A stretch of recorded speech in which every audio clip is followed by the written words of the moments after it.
কি খবর টাঙ্গাইলবাসী? আসসালামু আলাইকুম। সবাই কেমন আছেন? আজকে এসেছি আমার গ্রামের সৌন্দর্য দেখানোর জন্য। ক্যামেরাম্যান, গ্রামের সৌন্দর্য একটু ঘুরাই দেখাও তো। ওই দেয়ানি শস্য নাই, নাও জায়গা আও। কি কও? ভুট্টা? আরে ভুট্টা আর মানুষের কি দেখামু, না তো ভুট্টা চিনেই। তারপরে যখন রিকোয়েস্ট করছো, চলো ভুট্টা খেতে দেখাই। বন্ধুরা চলেন। বন্ধুরা, আপনাদের নিয়ে আসলাম ভুট্টা খেতে। আর এই ভুট্টা ক্ষেতের মালিকের নাম হচ্ছে ভুট্টু। আর ভুট্টু হচ্ছে আমার শ্রদ্ধেয় বড় ভাই। আর শ্রদ্ধেয় বড় ভাই কিন্তু এই ভুট্টু ভাই কিন্তু এই ভুট্টার তেরোটা বাজাই দিছে। এই যে দেখেন কি সুন্দর করে মুসলমানি করাই দিছে। এই ক্যামেরা ঘুরে ঘুরে দেখাও। আজকে ভুট্টা খেতে সুন্দর তো দেখামু। আর বন্ধুরা, আপনারা কিন্তু জানুন যে এই ভুট্টা মুসলমানি করার কারণ কি। আমি কিন্তু কিছুই জানি না। আজকে কিন্তু অনেকদিন পর খেতে এলাম। এই খেতে আই দেখতেছি এই ক্ষেতের মুসলমানি করে দিছে ভুট্টা। আর সবচেয়ে মজাদার বিষয় হইলো এই ভুট্টা ক্ষেত নিয়ে একটা ইতিহাস আছে। তোমার যদি কই তাহলে তোমার ভালো লাগবো। শুনবা? আচ্ছা ঠিক আছে। এই কয়েকদিন আগে আমরা এই ক্ষেতের ভিতরে পিকনিক খেতেছিলাম। এই পিকনিক খাবার গেছি, এই মাঝখান থেকে রংপুরে কিছু চোর ঢুকছে। এই চোর ঢুকিয়া এই ক্ষেতের ভিতরে ডাম ফালাই গেছে। এখন এই ডাম কেউ ধরার নিকে সাহস পেতেছে না। সবাই এলাকার লোকজন জড়ো হইলো, ওখানে ভয় পেতেছে যে কার মান কি বুম ডুম ফালাইতে গেল কিনা। সাহস পানা।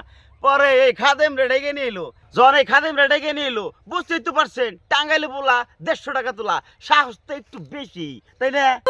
আমি তো ভাই সব বুকে সাহস নিয়ে ডামের মুখ কটা খুললাম। মুখ কটা খুলে যখন ডামের ভিতরে মাথাটা ঢুকাইছি তখনই তো এই অজ্ঞানস না ঘটনা না কই এর পরে অজ্ঞান তুই কোন দিকে গেলি?